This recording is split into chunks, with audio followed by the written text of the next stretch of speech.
Hello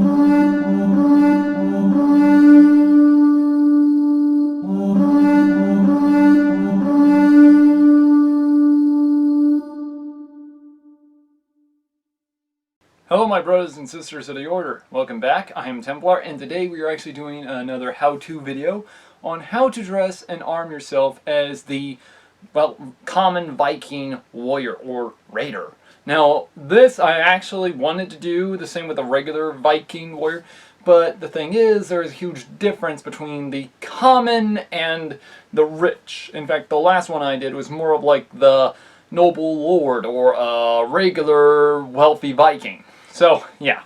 So this is technically a video on the common Viking warrior, and of which, now I'm only doing like, say, one particular type of helmet with this guy because this feels right.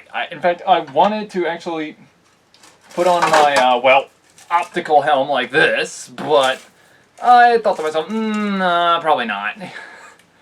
I know, it's kind of hard to choose though. But yeah, this was pretty much a really good idea, but I still rather prefer wearing my nasal helm. I don't know why, because in truth, Vikings did actually have, or Norsemen actually rather prefer the nasal helm rather than the optical helm, and as which the optical helm is, well, somewhat earlier, so yeah, we could see why they would stop wearing these things. In fact, it kind of does look cool, but these are still not my cup of tea of helmet. But still, anyways, as well, pretty much the entire design is going to be a little different. How so? Well, for one, the arming cap is one of the biggest differences, and as well, some armament in the weaponry and gear is a lot different. So yeah, and also hope y'all can actually wait till after the video, or towards the very end of the video, I should say, and in doing so, you can actually see something I think you all want to hear. Anyways, guys, how about we get right into it, shall we?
Well, wasn't that actually a relief?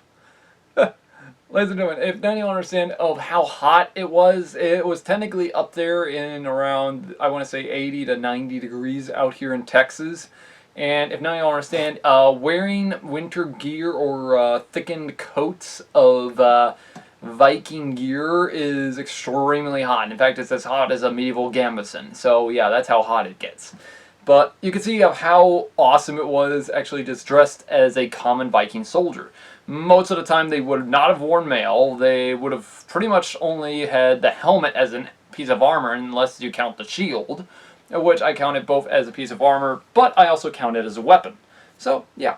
Now, pretty much though, that's the major thing. And hopefully y'all can stay tuned next week, because I will be doing a little bit of I want to say an armor testing video on some poor quality armor.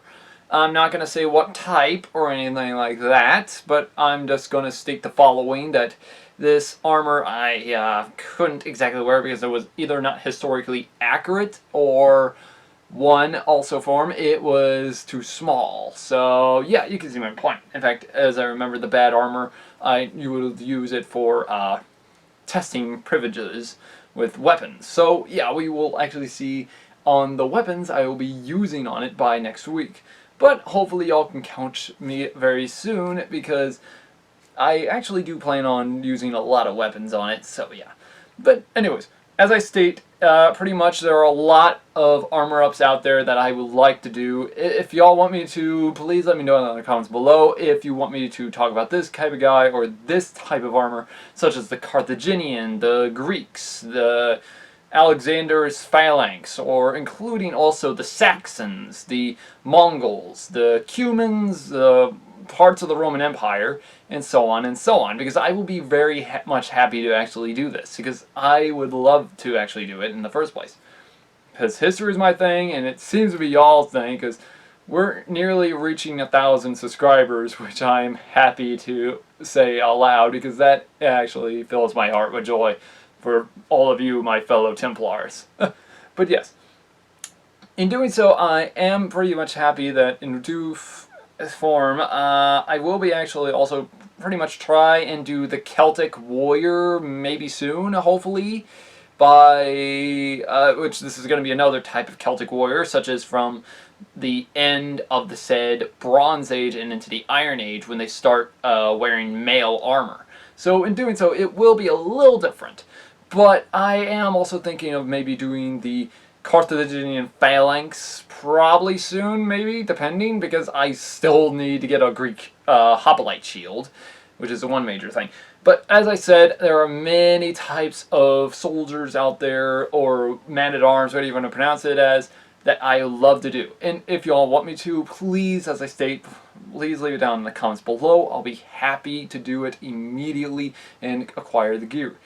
Now, Egyptian might be a little hard, because that will actually be very hard to find a historical style of shield and armament wear, while other cultures, such as, say, I want to say Aztec, maybe, might be a little hard there as well, due to the fact you have to actually make the gear. So, yeah.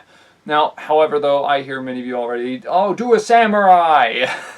Oh man, y'all just want to push me towards the east, I just know it.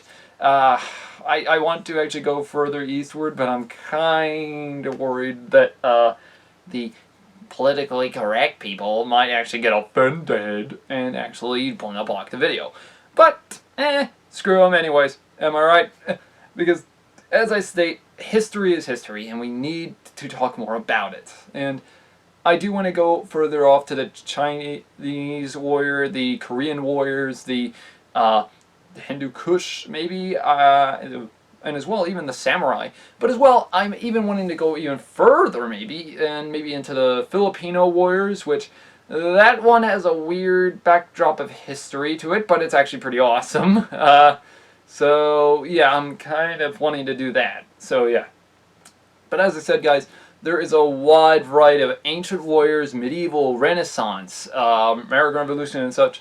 And hopefully by next year, with the end of COVID and such, I could pretty much start going back to Fredericksburg or an area of military forts stationed around San Antonio and actually speak with some reenactors, or, well, technically, I guess I can't count myself as a reenactor anymore, so yeah.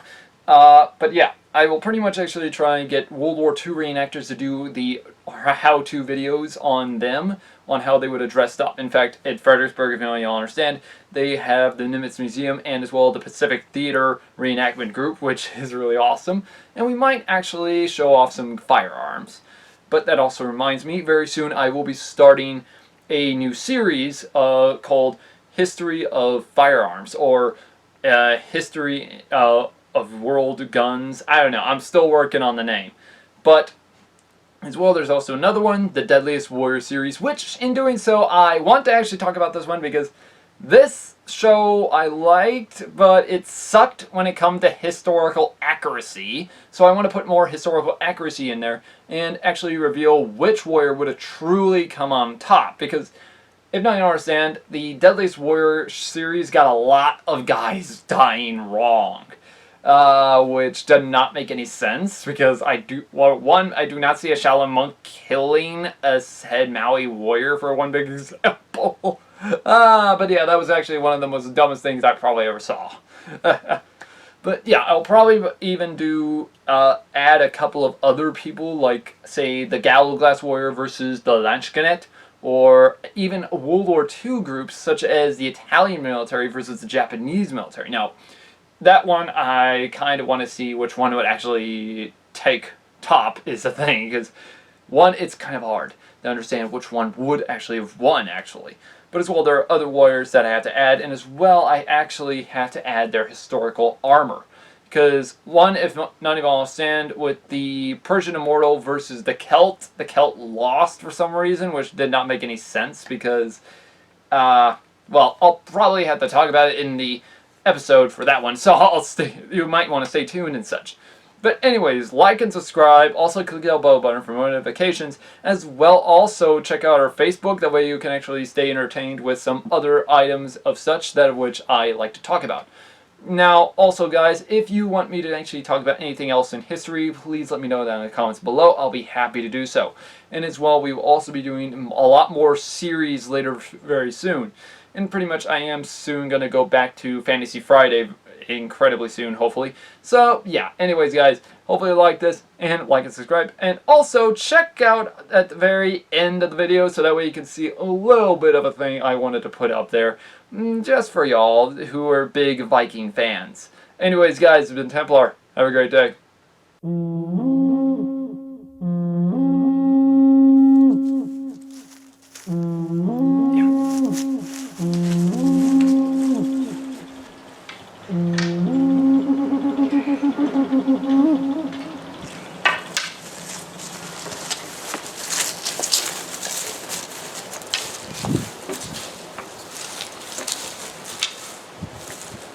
Järgijätterjök, kakalturjök, vahvonityrsniltä tapahtumania, tat Skandinavia, vertierttä skriva, otar kurstinen oda, apruuttasi tänne timplaan, ja turetti tänne vulkina, ja tätä jälkiä, ater tänne uuden.